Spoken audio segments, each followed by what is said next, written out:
Romania के Transylvania reason में एक ऐसा जंगल है जिसे कि रोमानिया का बर्मुडा ट्रायंगल भी कहा जाता है, क्योंकि आज तक हजारों लोग इस जंगल में गायब हो चुके हैं एंड वो कहाँ गायब हो गए ये आज तक किसी को नहीं पता चला। इसके अलावा इस जंगल में और भी बहुत सारी वियर्ड चीजें होने का दावा वहाँ पे रहने वाले लोगों ने की है एंड इस जंगल को दुनिया का सबसे हॉन्टेड एंड मिस्टीरियस जंगल भी माना जाता है। सो जिस जंगल की मैं बात कर रहा हूँ उस जंगल का नाम है होया बैचू। अब उस जंगल में ऐसी क्या क्या चीजें होती है जिस वजह से उसे दुनिया का सबसे मिस्टीरियस फॉरेस्ट या फिर उनमें से एक माना जाता है, वो मैं वीडियो में आगे बताऊंगा। लेकिन पहले बात करते हैं कि आखिर इस जंगल का नाम होया बैचू पड़ा कैसे एंड एग्जैक्टली ये है कहाँ। सो रोमानिया के ट्रांसिल्वेनिया रीजन में एक सिटी है जिसका नाम है क्लज नेपोका एंड ये जंगल इस सिटी के थोड़े बाहर ही पड़ता है एंड ये जंगल तकरीबन 729 एकर्स तक फैला हुआ है। अब बात करते हैं कि आखिर इसका नाम होया बैचू कैसे पड़ा। वेल ऐसा कहा जाता है कि इस जंगल का नाम एक शेपर्ड के नाम पे रखा गया है जो एक दिन अपनी 200 भेड़ों के साथ इस जंगल में गया था, बट अनफॉर्चुनेटली वो वापस अपनी भेड़ों के साथ उस जंगल से कभी बाहर नहीं आ पाया। आखिर उसके एंड उसके भेड़ों के साथ उस जंगल में क्या हुआ इस बात का कभी पता नहीं चल पाया। अब बात करते हैं इस जंगल में होने वाली वियर्ड चीजों के बारे में जिस वजह से ये जंगल इतना फेमस है। सबसे पहले बात करते हैं यहाँ के पेड़ों के बारे में। नॉर्मली आपने किसी भी पेड़ को सीधा या फिर टेढ़ा मेढ़ा उगते हुए देखा होगा, लेकिन इस जंगल के पेड़ कर्व या फिर स्पाइरल के फॉर्म में उगते हैं जो कि क्लॉकवाइज डायरेक्शन में ट्विस्टेड होते हैं एंड ऐसे पेड़ सिर्फ इसी जंगल में पाए जाते हैं। जब साइंटिस्ट एंड रिसर्चर्स ने इन पेड़ों के ऐसे स्पाइरल फॉर्म होने के पीछे की रीजंस पता करने की कोशिश की, तब उन्हें भी कुछ नहीं पता चल पाया कि आखिर ये पेड़ ऐसे क्यों ग्रो हो रहे हैं। अब बात करते हैं इस जंगल के एक ऐसे पोर्शन के बारे में जिसने रिसर्चर्स का ध्यान अपनी तरफ इन पेड़ों से भी ज्यादा खींचा। सो इस जंगल के सेंटर में एक स्पॉट है जिसे कि पोयाना रोटुंडा कहते हैं। इसके अलावा इसे क्लियरिंग के नाम से भी जाना जाता है एंड ये तकरीबन 2000 स्क्वायर मीटर्स तक फैला हुआ है। अब इस स्पॉट की वियर्ड बात ये है कि इस स्पॉट पे एक भी पेड़ नहीं उगते हैं, सिवाय थोड़े बहुत घास फूस के अलावा यहाँ कुछ नहीं है, जबकि यह चारों तरफ से लंबे लंबे पेड़ों से ही घिरा हुआ है। अब आप लोगों को लग रहा होगा कि शायद यहाँ की मिट्टी में ही कुछ गड़बड़ है, शायद यहाँ की सॉइल ही इनफर्टाइल होगी इसलिए यहाँ पे पेड़ पौधे नहीं उगते हैं। वेल अगर आप ऐसा सोच रहे हो तो मैं आपको बता दूं कि जब रिसर्चर्स ने यहाँ की मिट्टी को एग्जामिन किया तब पता चला कि यहाँ की मिट्टी भी बाकी जगहों की मिट्टी की तरह एकदम नॉर्मल है। सब कुछ एकदम नॉर्मल होने के बावजूद भी यहाँ पे पेड़ क्यों नहीं उग पा रहे हैं, इस क्वेश्चन ने रिसर्चर्स को आज तक परेशान कर रखा है। अब क्योंकि ये जंगल मिस्टीरियस चीजों की वजह से इतनी फेमस है इसलिए ये कई सारी टूरिस्ट को भी अपनी तरफ अट्रैक्ट करती है। बहुत से लोग जो इस जंगल में जाते हैं उन्होंने अचानक से अपनी हेल्थ खराब होने जाने की बातें की है, जैसे कि वो इस जंगल में आने से पहले एकदम ठीक थे लेकिन इस जंगल में आने के बाद उन्हें अचानक वॉमिटिंग होना शुरू हो जाती है। इसके अलावा उन्हें चक्कर भी आने लगते हैं और कमजोरी भी फील होने लगती है और कई बार तो लोग जो अपने साथ इलेक्ट्रॉनिक गैजेट्स लाते थे वो भी अचानक उस जंगल में आने के बाद काम करना बंद कर देते थे। इन चीजों के पीछे के एग्जैक्ट रीजंस तो किसी को नहीं पता, बट कुछ साइंटिफिक थियरीज के अकॉर्डिंग शायद इन सारी चीजों के पीछे का रीजन रेडिएशन हो सकता है, क्योंकि रेडिएशन पॉइजनिंग की वजह से आपकी हेल्थ खराब हो सकती है एंड आप चक्कर एंड वोमिटिंग जैसी चीजें भी फेस कर सकते हो, जो कि सुनने में लॉजिकल भी लगता है। एंड शायद म्यूटेशन की वजह से ही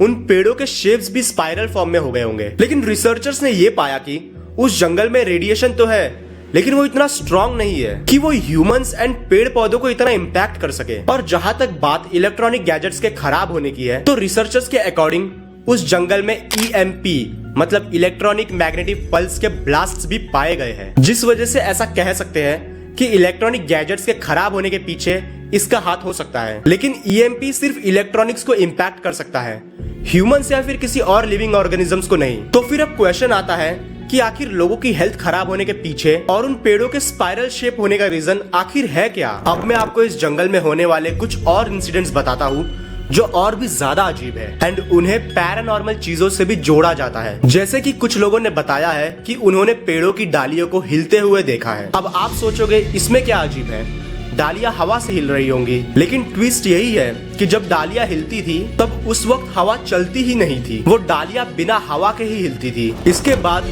कई लोगों ने जंगल में जाने के बाद ये बताया है कि उन्हें बार बार ऐसा लगता है कि जैसे उनके अलावा भी और कोई है वहाँ, जबकि उनके आसपास होता कोई नहीं था, बट स्टिल उन्हें बार बार ऐसा फील होता था। इसके अलावा लोगों ने कई बार कुछ शैडोई फिगर्स को भी देखे जाने की बातें की है, जो एक पल दिखाई देते हैं एंड दूसरे ही पल गायब हो जाते हैं। कुछ लोग जो इस जंगल में जाके पिक्चर्स क्लिक किया करते थे, उन्होंने बताया है कि उनकी फोटोज में उन्होंने किसी अजीब सी एंटिटी को देखा है, जो फोटोज क्लिक करते टाइम वहां नहीं थी। मतलब उन्हें नेकेड आईज से नहीं दिखाई दे रही थी, बट वो फोटोज में कैप्चर हो गई थी। इसके अलावा कई लोगों ने बताया है कि अगर आप एक जगह पे शांति से खड़े हो जाओगे तो आपको कुछ आवाजें भी सुनाई दे सकती है, जैसे कि किसी औरत के चिल्लाने की आवाज या फिर किसी बच्चे के गिगल करने की आवाज। कुछ का तो ये भी कहना है कि उन्हें जानवरों की आवाजें भी सुनाई देती है, लेकिन वहाँ कोई होता नहीं है। इसके अलावा लोगों ने ये भी बताया है कि उन्होंने कुछ दूरी से ग्रीन चमकती हुई आंखें भी देखी है, जो दूर से सिर्फ उन्हीं की तरफ देख रही थी। इसके अलावा लोगों ने यहाँ पे एक्टोप्लाज्म देखने की भी बातें की है। ये एक ऐसा पैरानॉर्मल इवेंट होता है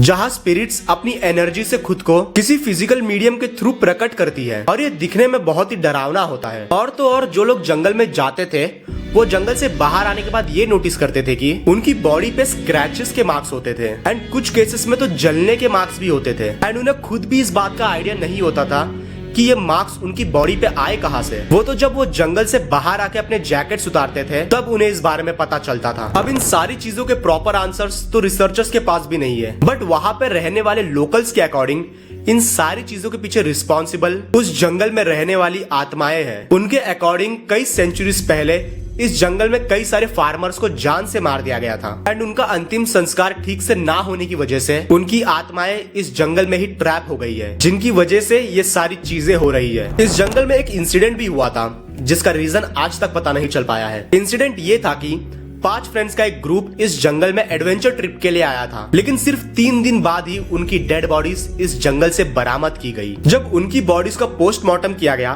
तब पता चला कि उन्हें किसी ने नहीं मारा और ना ही किसी बीमारी की वजह से उनकी डेथ हुई है, बल्कि उन सब ने खुद ही खुद की जान ली थी। अब क्वेश्चन ये आता है कि आखिर उन 5 फ्रेंड्स के साथ जंगल में ऐसा क्या हुआ था कि जिसकी वजह से उन्होंने खुद ही अपनी जान ले ली। सिर्फ यही नहीं, बल्कि इनके अलावा और भी बहुत से लोगों ने इस जंगल में अपनी जान ली है, एंड ऐसा मानते हैं कि जिनकी भी डेथ इस जंगल में हो जाती है, तो उनकी आत्मा इसी जंगल में ट्रैप हो जाती है। अगर आपको ये सब सुन के ही अजीब लग रहा है, तो मैं आपको और 2 स्टोरीज बताना चाहूंगा इस जंगल से रिलेटेड, जो कि और भी ज्यादा अजीब है। सो पहली स्टोरी एक 5 साल की छोटी बच्ची के बारे में है। कहा जाता है कि एक रात एक बच्ची अपने माँ बाप के साथ घर में सो रही थी, लेकिन फिर पता नहीं अचानक उसे क्या हुआ, वो नींद से उठ के जंगल की तरफ जाने लगी। उसे ढूंढने के लिए उसके माँ बाप भी उसके पीछे गए, लेकिन तब तक वो बच्ची जंगल में बहुत अंदर जा चुकी थी। अब उस बच्ची को ढूंढने के लिए पुलिस की मदद ली गई। पुलिस ने कई दिनों तक उस बच्ची को ढूंढने के लिए सर्च ऑपरेशंस चलाए, बट अनफॉर्चुनेटली वो बच्ची को कहीं ढूंढ नहीं पाए। थक हार के सबने ये मान लिया कि अब वो बच्ची वापस नहीं मिलेगी। लेकिन इस इंसिडेंट के 5 साल बाद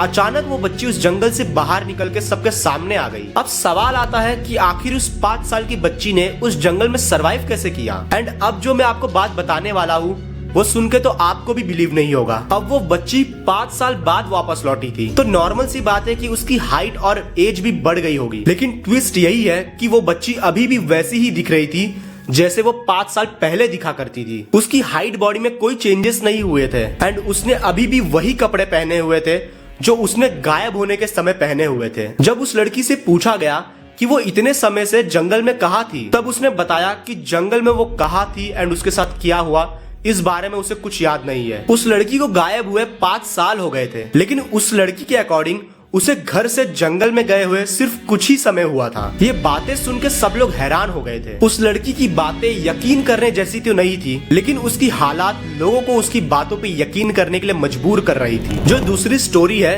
वो एक औरत की है, जो अपने फ्रेंड्स के साथ इस जंगल में घूमने आई थी। वो औरत उस जंगल में गलती से अपने फ्रेंड्स से बिछड़ गई थी। कुछ समय बाद जब वो वापस अपने दोस्तों से मिलती है, तो उसके दोस्त उससे डरी हुई हालत में पूछते हैं कि तुम आखिर कहाँ चली गई थी। इस पे वो औरत कहती है कि मैं रास्ता भटक गई थी, इसलिए मैं तुम लोगों से बिछड़ गई थी। लेकिन तुम लोग इतने डरे हुए क्यों हो? मैं तो तुमसे सिर्फ कुछ मिनट्स के लिए ही अलग हो गई थी। अब इस पे उसके फ्रेंड्स कहते हैं कि उसे उनसे बिछड़े हुए कई घंटे हो गए हैं, एंड वो काफी घंटों से उसे ही ढूंढ रहे थे। ये सुनकर तो किसी को कुछ समझ ही नहीं आ रहा था कि आखिर वहाँ हुआ क्या था। बातों बातों में वो औरत रियलाइज करती है कि उसकी पॉकेट में कुछ है। जब वो उस चीज को अपनी पॉकेट से बाहर निकालती है, तब वो देखती है कि वो एक कॉइन है। अब ये कॉइन उसकी पॉकेट में कैसे आया, इस चीज का तो उसे भी कोई आइडिया नहीं था। लेकिन उससे भी ज्यादा वियर्ड बात तो ये थी कि वो कॉइन 15th सेंचुरी का कॉइन था। अब क्वेश्चन आता है कि आखिर ये 15th सेंचुरी का कॉइन उस औरत की पॉकेट में आया कहां से। कई लोग एक थियरी पे बिलीव करते हैं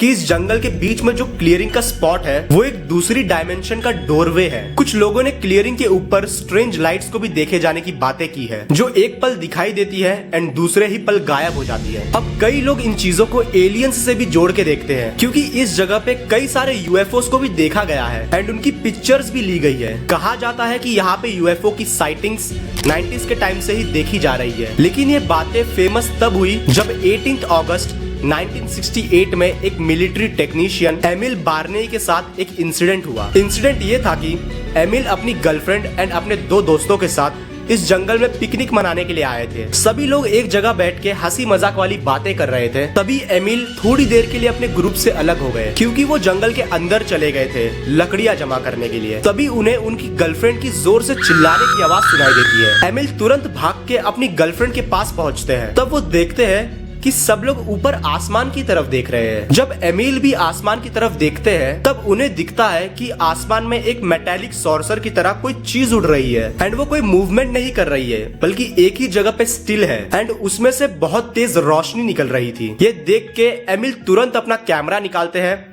एंड उस सॉर्सर की फोटोज क्लिक करने लगते हैं। कुछ देर बाद वो सॉर्सर घूमने लगा एंड बड़ी तेज रफ्तार से आसमान में ही कहीं गायब हो गया। अब जब इन फोटोज को एमिल ने पब्लिश किया तब लोग उन फोटोज को फेक बताने लगे। वो अपनी ही थियरीज बताने लगे कि शायद वो कोई हॉट एयर बलून होगा या फिर कुछ और। लेकिन वो यूएफओस वाली बात पे बिलीव नहीं कर रहे थे, क्योंकि उस टाइम पे कम्युनिस्ट पार्टी का राज था एंड यूएफओस एंड पैरानॉर्मल जैसी चीजों पे लोग बिलीव नहीं करते थे एंड जो लोग इन टॉपिक्स पे बिलीव करते थे उन्हें पागल कहा जाता था। लेकिन क्वेश्चन ये है कि एमिल कोई नॉर्मल इंसान नहीं थे, वो मिलिट्री में काम करते थे एंड उन्हें पता था कि अगर वो कोई ऐसी फेक स्टोरी बनाएंगे तो कोई उन पे बिलीव नहीं करेगा, उल्टा उन्हें ही पागल घोषित कर दिया जाएगा एंड उन्हें अपनी नौकरी से भी हाथ धोना पड़ सकता है। लेकिन इसके बावजूद एमिल ने फोटोज को पब्लिश किया। जब इन फोटोज को एग्जामिन किया गया तब पता चला कि ये फोटोज एकदम रियल है एंड इनमें कोई भी छेड़छाड़ नहीं की गई है। इस इंसिडेंट के कुछ दिन बाद ही एमिल से मिलने कुछ अननोन लोग आते हैं, जो एमिल से उस दिन हुए हादसे के बारे में पूछताछ कर रहे थे। उन्होंने बताया कि वो पुलिस है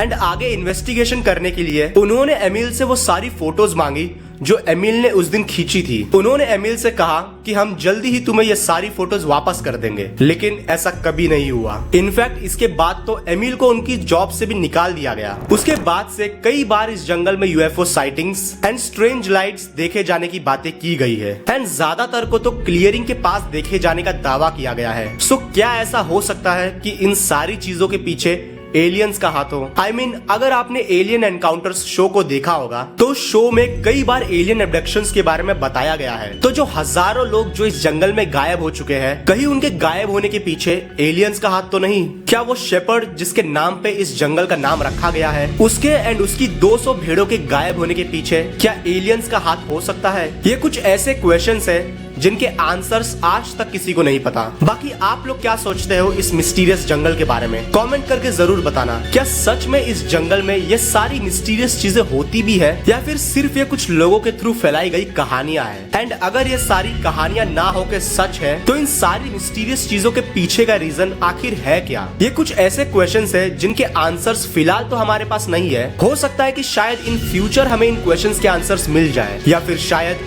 कभी ना मिले।